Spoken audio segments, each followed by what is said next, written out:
مومنو، جب تم میں سے کسی کی موت موجود ہو تو شہادت کا نصاب یہ ہے کہ وصیت کے وقت تم مسلمانوں میں سے 2 مرد عادل یعنی صاحب اعتبار گواہ ہوں، یا اگر مسلمان نہ ملیں اور تم سفر کر رہے ہو اور اس وقت تم پر موت کی مصیبت واقع ہو تو کسی دوسرے مذہب کے 2 شخصوں کو گواہ کر لو۔ اگر تم کو ان گواہوں کی نسبت کچھ شک ہو تو ان کو عصر کی نماز کے بعد کھڑا کرو اور دونوں اللہ کی قسمیں کھائیں کہ ہم شہادت کا کچھ عوض نہیں لیں گے،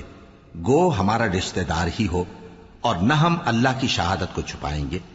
اگر ایسا کریں گے تو گناہ گار ہوں گے۔ پھر اگر معلوم ہو جائے کہ ان دونوں نے جھوٹ بول کر گناہ حاصل کیا تو جن لوگوں کا انہوں نے حق مارنا چاہا تھا ان میں سے ان کی جگہ اور 2 آدمی کھڑے ہوں جو میت سے قرابت قریبہ رکھتے ہوں، پھر وہ اللہ کی قسمیں کھائیں کہ ہماری شہادت ان کی شہادت سے زیادہ سچی ہے اور ہم نے کوئی زیادتی نہیں کی۔